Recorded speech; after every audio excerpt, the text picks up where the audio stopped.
The CNBC app. Global market news in one place. Customizable sections and personalized alerts. Stocks tracking, interactive charts and market insights all in your hands. Stay connected. Stay informed. Download the CNBC app today.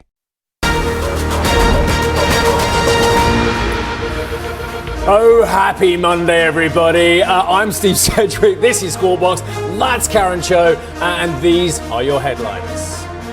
So China surprises by cutting a key short-term rate whilst also announcing a rare economic press conference, fueling expectations of more stimulus ahead.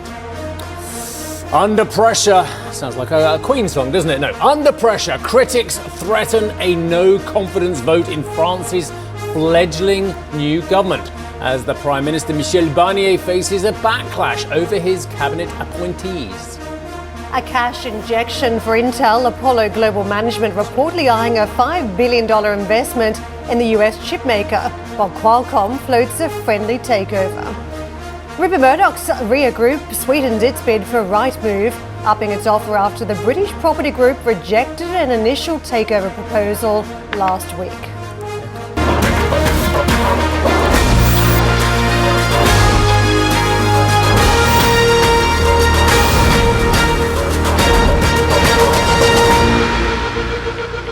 It's kind of like everybody was obsessed by the Fed. And everybody had to just talk about the Fed. And as I said to you, I have palpable relief that it's over, that we can talk about other things. And my goodness me, our headlines were just a tiny snapshot of what we're going to try and get through this show. Because it seems to me left, right and centre, France politics, German politics, Labour Party with Rachel Reeves speaking today, Qualcomm going on. There are stories left, right and centre that need our attention today as well. So I'm relieved the Fed has got the first cut over and done with. There's a lot of other stories coming to the fore. Yeah, and a lot of other central banks this week. We're watching whether there's follow-up moves from a couple of the central banks, who's on hold, who's still cutting. And of course, you mentioned the Fed. Well, we're not quite through it yet, are we? We've got the PCE later this week. So I think the market's going to be looking for when the next rate moves are going to be justified from the Fed. So I think we've gotten through one, but eye on the prize, it's the next rate cut the market's now looking at.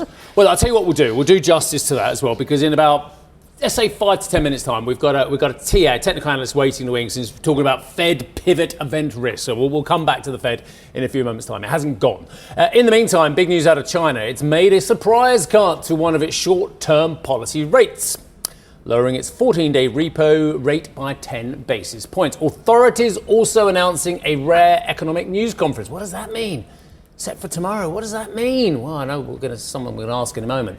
Set to be hosted by 3 top officials, including the country's central bank governor. What does it mean? Sam Vadas, good morning to you. What does it mean, this press conference? That's what I want to know. Good morning to you, Steve and Karen. So this is a rare press conference, as you say, because it is actually going to be held by the PBOC, the financial regulator, and also the broker butcher, the securities watchdog as well, Mr. Wu Qing. There's been a lot of eyes on him this year because of the performance in the stock market. So what we're waiting to see is what they say about financial conditions, the capital markets, and also what they're going to do about monetary policy moving forward. It is rare, but what we've seen is things have become much more transparent under the new PBOC governor, that is Peng Gongsheng. Remember, he is an FX guy. So there's been a lot of attention on him and stabilizing the currency. And also, as I say, Wu Qing as well, given the volatility we've seen in the Chinese stock markets, and then also the performance now that we've seen more recently as stocks really at these sort of 5-6 month lows. So hopefully we'll get some direction from them tomorrow. You talked about the 14-day reverse repo rate that was cut today by 10 basis points. So this is something that we typically see ahead of a big holiday in China. Remember, October the 1st, National Day, it's going to be Golden Week, where all these traders are going to be off on holidays. So that is something we typically see around these sort of seasonal periods. So that wasn't a huge surprise in that sense. But what it is doing is bringing it in line with the other short-term rate, the 7-day reverse repo, which they trimmed also in July, and this under the new monetary policy framework has become a lot more important, these short-term rates, because they are now being seen as precursors for the benchmark lending rates. Remember, we've seen this reduced role of the MLF rate, that's the medium-term lending facility, which we'll get on Wednesday as far as that rollover is concerned. So hopefully we'll get some more clarity as far as what the PBOC intends to do next, but there are still bets out there, guys, for a cut to the 7-day reverse repo rate again, and then perhaps a triple R this quarter as well. I'll send things back over to you. Sam, thank you very much. Let's round out some of the market action on the back of the moves we're seeing out of China. A pop on the Shanghai Composite that is moving across in the Asian markets. Don't forget, we have seen some of these global markets responding to hopes around the Fed and also moving with that 50 basis point reduction last week. So we're topping up on some of that green from last week. Hong Kong markets firmer. More modest ranges out of the South Korean market for the Kospi, but still ahead close to 0.2%. In reverse, though, the Australian market, that is sliding by about 0.6. I mentioned a number of central bank meetings this week on the agenda. The Reserve Bank of Australia meeting tomorrow, and it's expected to hold rates, so one that's not expected to move versus others. Let's take a look at those US markets. Big event risk around the inflation numbers later this week, and what we're seeing on this is the Friday wash-up. It was a fresh record again for the Dow in session, another 0.1% to the upside. Fascinating to see the big moving stocks, and don't forget we had the news flow around the Nike CEO being replaced. That stock was on the tear to the upside. To the downside, there was Nvidia, a big AI play, and that was dragging the likes of the S&P 500 and the Nasdaq lower in that trading session. To treasuries, as we look ahead to this week, this is how we approached. We're just shy of the 3.6 level on the 2-year. We're 3.74 on the 10-year, so width of about 15 basis points on those trades from the short and long end. To the dollar, we did see a little bit of pressure for the dollar last week, and this is how we set up for the start of this trading week. Euro dollar is on the front foot. We've made gains there. 111.64. Sterling dollar a little bit weaker, 133.12, but that is from a higher lens that we're seeing this. Dollar yen on the front foot, so dollar reclaiming a little bit of territory versus the Japanese yen. And don't forget, we were sub 140 the other day. Dollar Swissy trades 85 plus the handle, Steve. Yeah, so much data.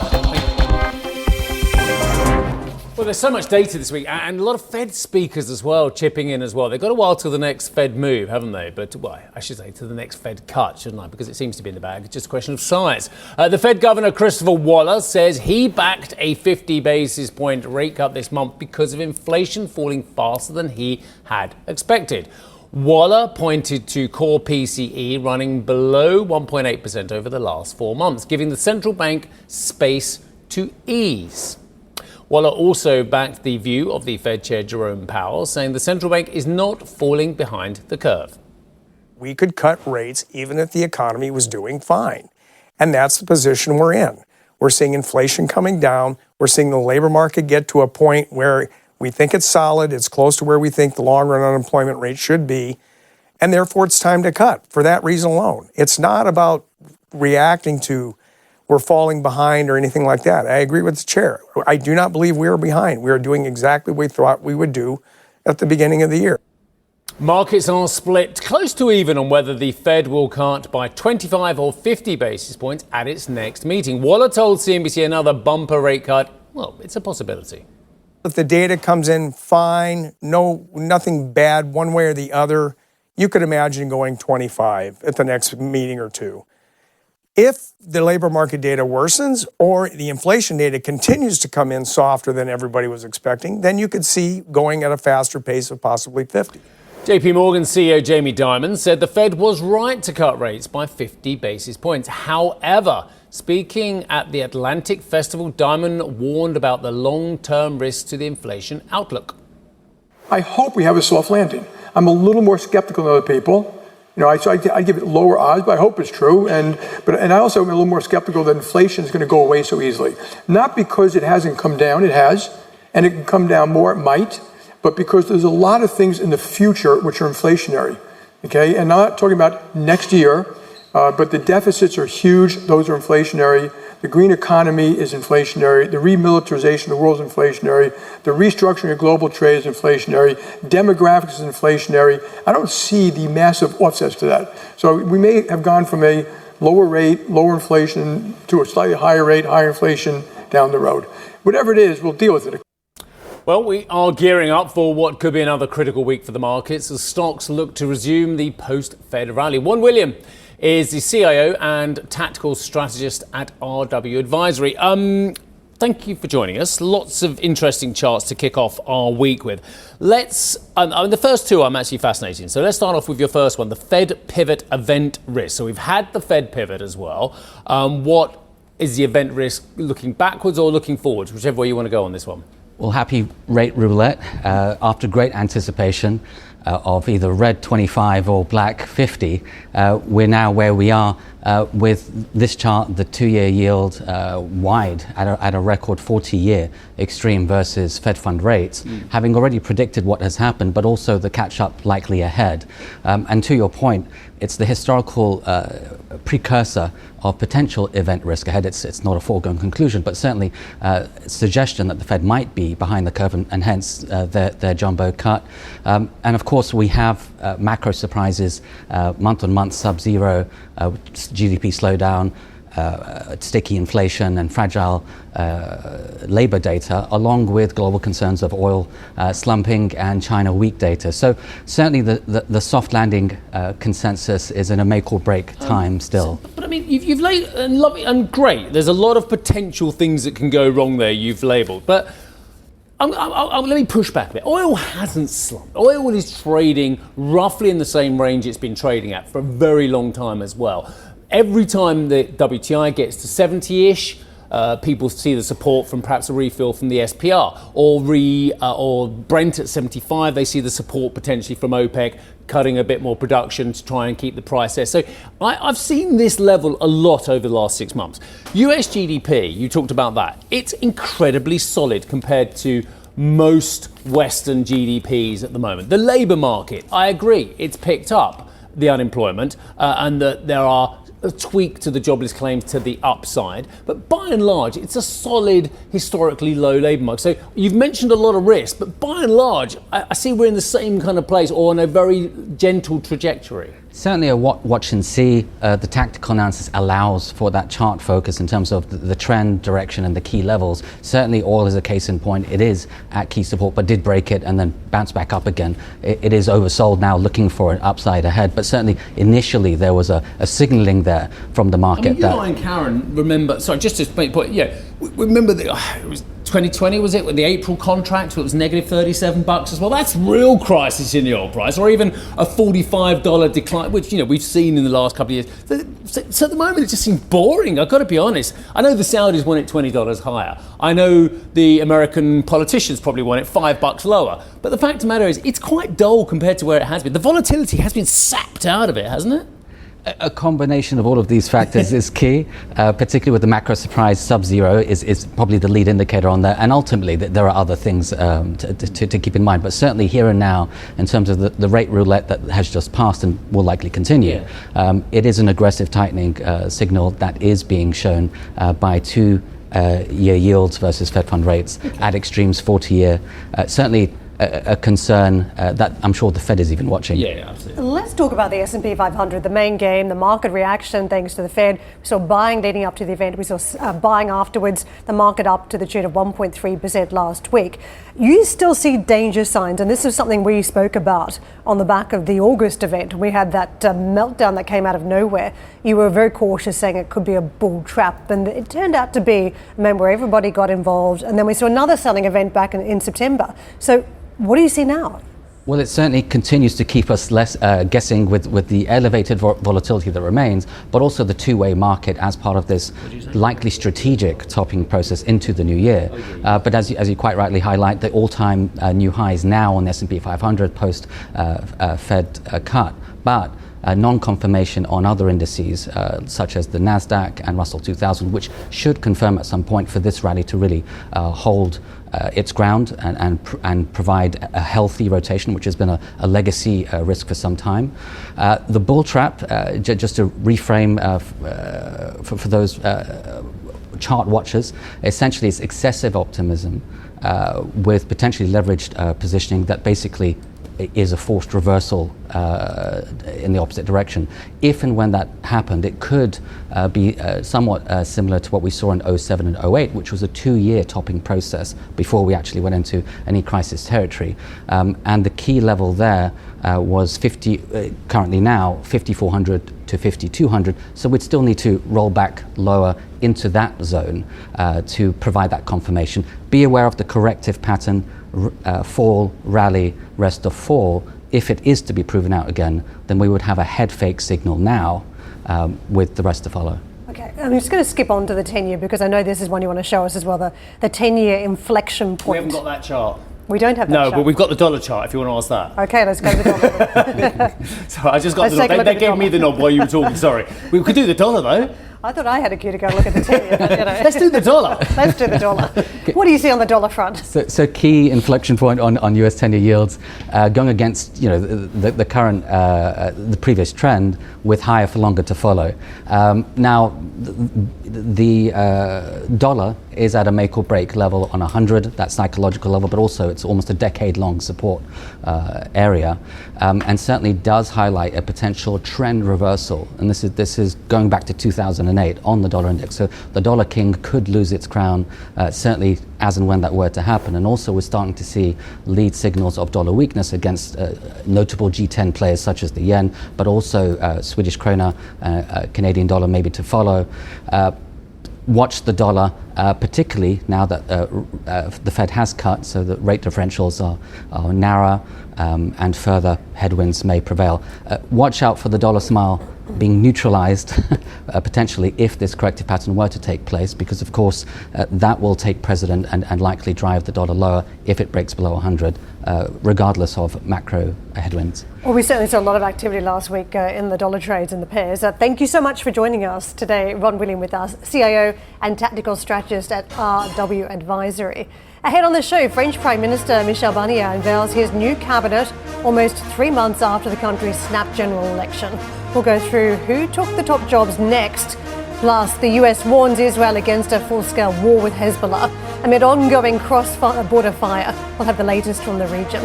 And we'll be joined by the UK's Chief Secretary to the Treasury, Darren Jones, from the sidelines of the Labour Party conference in Liverpool. That is coming up at 7:15 BST.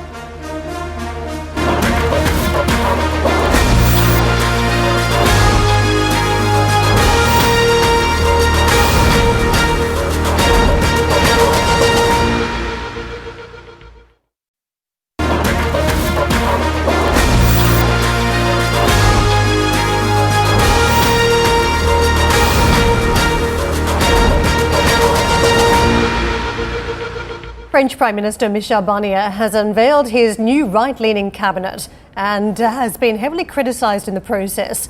The left and hard-right opposition have called it illegitimate and said it's unlikely to last, with the left-leaning threatening a no-confidence motion. Let's get to Charlotte for more. Charlotte, this is a fascinating one. Some holdovers that have been put in the cabinet from last time, but also some newcomers and also centrists in the mix. And the newcomers, interestingly, are in the ministry that would be the most important one, the Economy and Finance Ministry and the Budget Minister. They are new names and they're fairly unknown names. So that's a surprise there in this government that took weeks to be prepared. Of course, we are 3 months after the snap election was called. Michel Barnier taking a couple of weeks, trying to say he wanted to reach out to all the spectrum, political spectrum, including to the left. While looking at this government, he didn't reach out to the left, or the left refused to join this government. But here again, to look back at the Economy Ministry is Antoine Armand, who will be the Finance and Economy Minister, a 33-year-old MP who joined Macron back in 2017 and was elected in 2022 as an MP, but fairly unknown to the wider public. And Laurent Saint-Martin will be the Budget Minister, so a tough job for these two men. Interestingly, the Budget Minister will be under the authority of the Prime Minister rather than the Economy Ministry, so kind of he is signaling Michel Barnier that will be one of the priorities of his mandate. But certainly it looks like the two men that come from the Macron side, so you can expect that maybe there will be no big big changes in direction for policies when it comes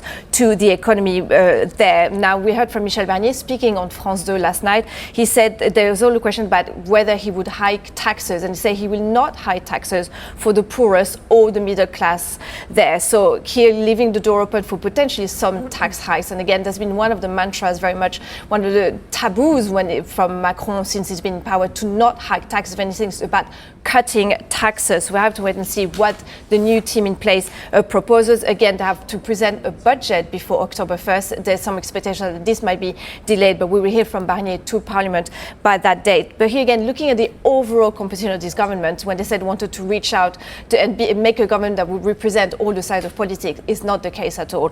Out of all the ministers, you have 10 that come from Michel Barnier's party, Les Républicains, a group that only has 50 MPs out of 577. So a lot of, particularly the opposition, are criticizing this government, saying they do not reflect at all the results of the election that we saw in early July. So a double challenge there, the budget that they have to put in place and whether they don't get a vote of no confidence, because very soon, from what we heard from the opposition, they're not happy about this government. I want to pick up on that point around survival with Sébastien Mallard, who is the Director, Institute Jacques Delors Associate Fellow, Chatham House. Thank you very much for joining us. We're looking ahead to this inaugural policy speech now from Barnier, the 1st of October. But what are the chances that this cabinet will even survive?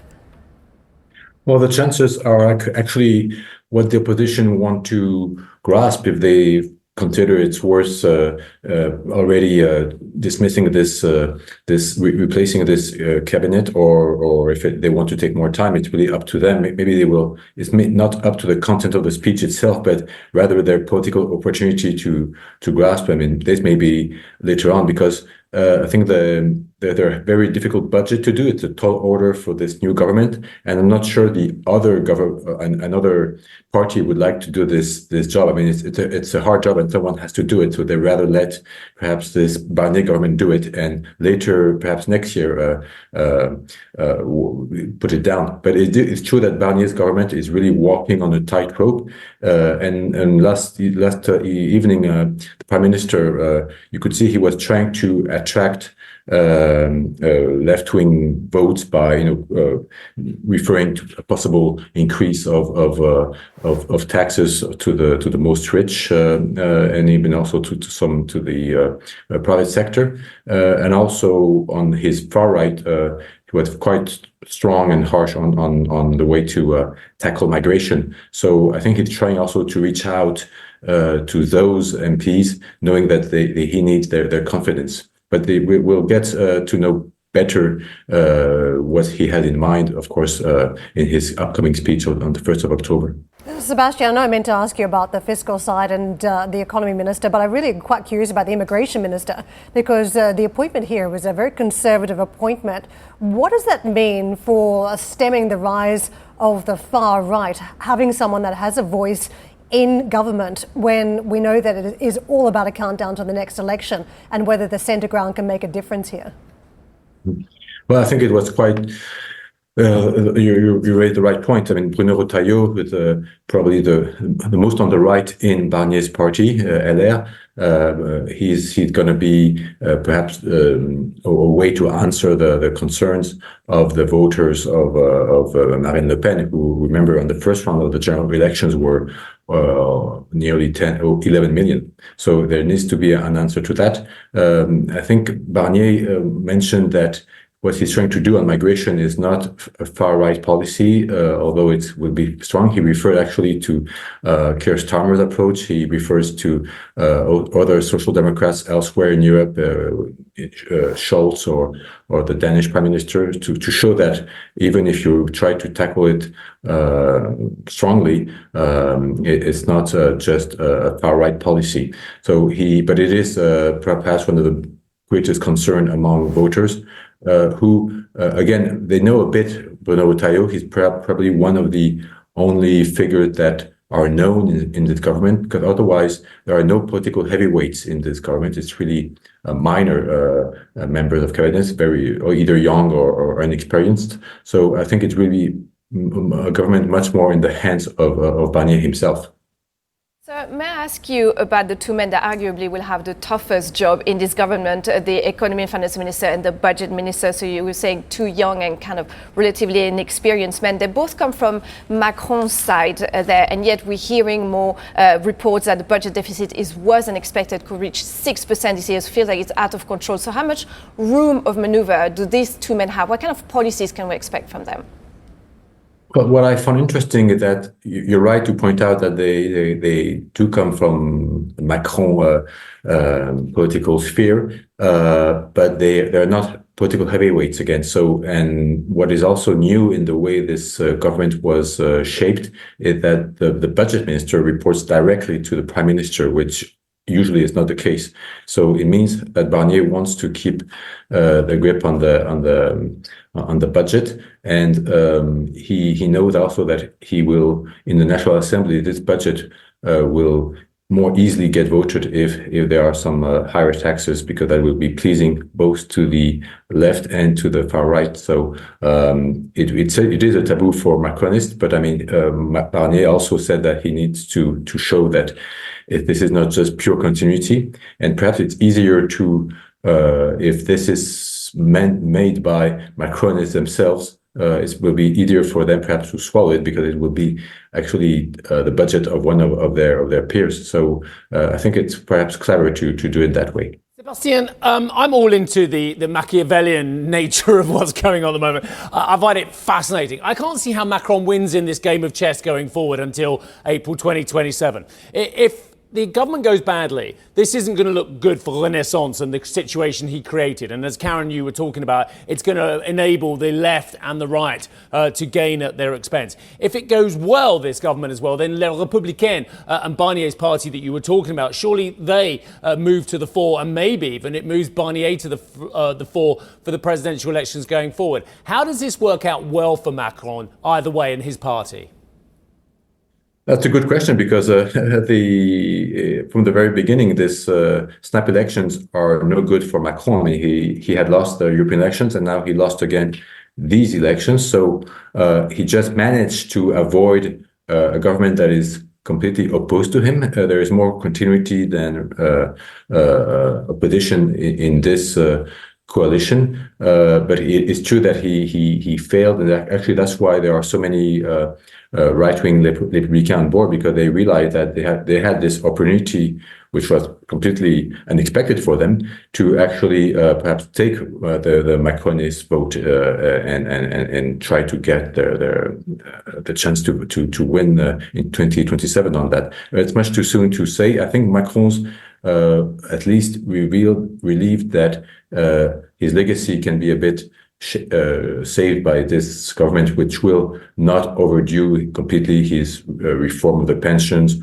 or will be a lot of in the continuity of what he has achieved, and also at the European level. And he will, I think, he still has his hands on the international affairs and the European affairs. He will be the one going to the UN General Assembly. He will be the one attending the European councils. So I think on the world stage, he plans to be standing and play a role. But domestically, he's right now politically in shambles.